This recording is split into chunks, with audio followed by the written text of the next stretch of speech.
এই মুহূর্তে সেই মহান আল্লাহ জাল্লা শানুর দরবারে শুকরিয়া জ্ঞাপন করব যে মহান রব পৃথিবীর সমস্ত কাজ থেকে ফারিক করে কোরআন শোনার জন্য, কোরআন বোঝার জন্য আজকের এই মঞ্চ ময়দানে আসার সুযোগ করে দিয়েছেন কে? আল্লাহ। আওয়াজ দিতে হবে কে? আল্লাহ। মুসলমানদের আওয়াজ কমে যাওয়ার কারণে আজকে গাজার মুসলমান মার খাচ্ছে, কথা বলেন ঠিক কিনা? মুসলমান কোরআনের পক্ষে কথা বলবে না, মুসলমান দ্বীনের পক্ষে কথা বলবে না, মুসলমান ঠিক ওই গান বাজনার পক্ষে কথা বলবে, কথা বলুন ঠিক কিনা? আমার দিনী ভাইয়েরা, এজন্য আজকের এই মঞ্চ ময়দানে আসার সুযোগ করে দিয়েছেন কে? আওয়াজ দিয়ে বলতে হবে কে? আসমানের মালিক কে? জমিনের মালিক কে? কুল কায়নাতের মালিক কে? সেই মহান রবের দরবারে শুকরিয়া জ্ঞাপন করছি। সকলেই বলে আলহামদুলিল্লাহ।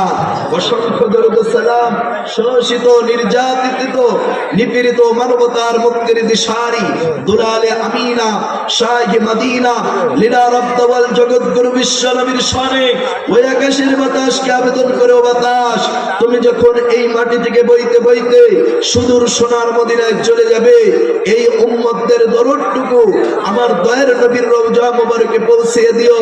আমরা সকলেই জবান ছেড়ে বলছি সাল্লাল্লাহু আলাইহি ওয়াসাল্লাম। সম্মানিত প্রিয় উপস্থিতি, আজকের এই ময়দানে এসেছি কোনো দলীয় কথা শোনার জন্য, কারো পক্ষে কথা শোনার জন্য নয়, এখানে কেবলমাত্র কোরআন এবং সুন্নাহর উপরে কথা শোনার জন্য এসেছি, কথা বলুন ঠিক কিনা? এখানে এসেছি লাভ না লস? লাভ দিবেন কে? আল্লাহ রাব্বুল আলামিন বলেন, ওয়া ইযা কুরিয়াল কুরআনু ফাসতামিউ লাহু ওয়া আনসিতু লাআল্লাকুম তুরহামুন। জোরে বলুন আল্লাহু আকবার।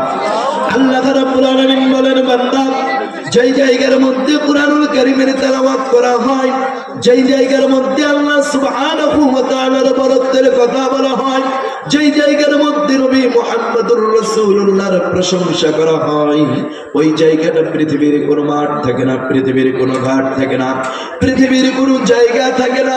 আমার আল্লাহ সুবহানাহু ওয়া তাআলা কুরআনুল কারীমের বরকতে ওই জায়গাকে রিয়াজুল জান্নাত, জান্নাতের বাগিচা হিসেবে ঘোষণা করেন। জোরে বলুন আল্লাহু আকবার। আমার দিনী ভাইরা, আল্লাহর নবী নবী মুহাম্মদুর রাসূলুল্লাহ সাল্লাল্লাহু আলাইহি ওয়াসাল্লাম সাহাবায়ে কিরামদেরকে ডাক দিয়ে বলছেন, ও সাহাবীরা, তোমরা কি পৃথিবীর জমিনের জান্নাত দেখেছো? সাহাবায়ে কিরাম বলছেন, ইয়া রাসূলুল্লাহ, ইয়া হাবিবাল্লাহ, আপনি জান্নাতের বর্ণনা করেছেন, আমরা জান্নাতের বর্ণনা শোনার পরে মন্তব্য করেছি, বুঝতে পেরেছি যে আল্লাহর জান্নাত এত সুন্দর জান্নাত হবে, আল্লাহর জান্নাত এত সুন্দর জান্নাত হবে, এত নিয়ামতপূর্ণ জান্নাত হবে। ও রব্বুল আলামিন, এই পৃথিবীর জমিন ওই রকম নিয়ামতপূর্ণ জান্নাত কোথায়? আমরা তো চোখে দেখি না।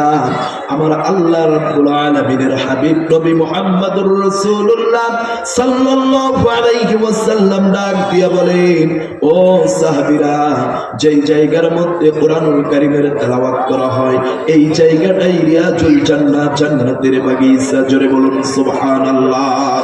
আরেকটু আওয়াজ দিয়ে বলুন আল্লাহু আকবার।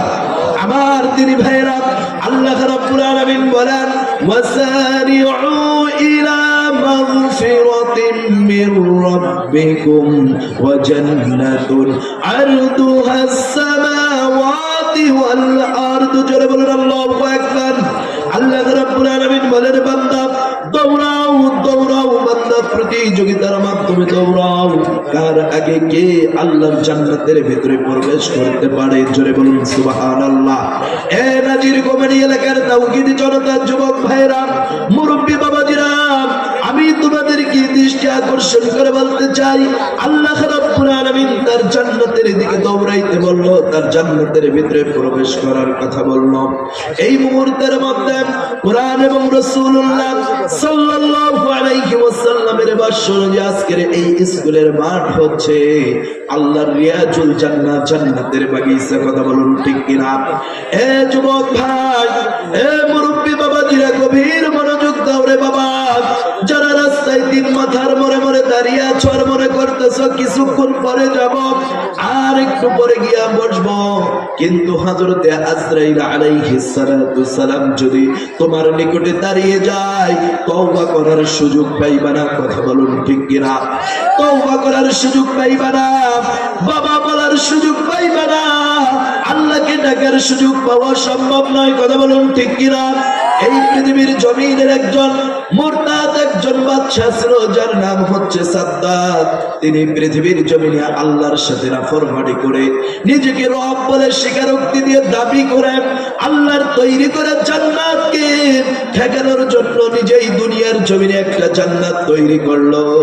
রাসূলুল্লাহর জবান থেকে শুনেছে সেই মুহূর্তের ভিতরে ওই সমস্ত ব্যক্তিরা শুনেছিল আল্লাহর জান্নাতের ভিতরে অনেক নাজ নিয়ামত থাকবে।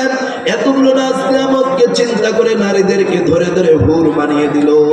কিন্তু ওই মুহূর্তের ভিতরে যেদিন জান্নাতের সব কাজ শেষ হয়ে গেল, ওই জান্নাত পরিদর্শন করার জন্য যাচ্ছেন আমার তিনি ভাইরা, ওই মুহূর্তের ভিতরে হযরত আজরাইল আলাইহিস সালাতু সালাম পিছন দিক থেকে ডাক দিয়ে বলছেন, ও সাদ্দাত, তুমি একটু দাঁড়িয়ে যাও, তোমার সাথে আমার কথা আছে।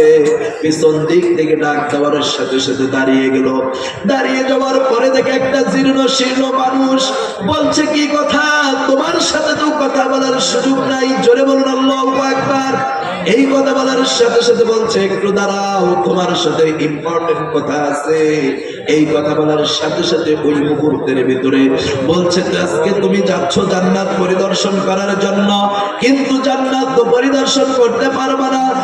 সাদ্দাত ডাক দিয়ে বলছেন, আমার জান্নাত পরিদর্শন করে ঠেকায় কে? বলছে, আমি ঠেকাবো। বলে, তোমার পরিচয় কি? তুমি একটা তো ফকির। বলছে, না না না, আমার পরিচয় তুমি শুনে নাও। আমি এই পৃথিবীর জমিনে মায়ের কাছ থেকে সন্তানকে আলাদা করে দেই, বাবার কাছ থেকে ছেলেকে আলাদা করে দেই, আমার ছেলের আগে বাবাকে পৃথিবীর জমিন থেকে বিদায় করে দেই। আমি হচ্ছে সেই মালাকুল মউত আজরাইল। জোরে বলুন আল্লাহু আকবার। এ নাজির কমানি এলাকার তাওহীদি জনতা, মুরব্বী বাবাজিরা, তোমরা সারাদিন সারাটা বছর তোমরা বাজার করেছো, মুন্সিরহাটে, কাশিরডাঙ্গায়, পাটগ্রামের বাজারে তোমরা বাজার করেছো।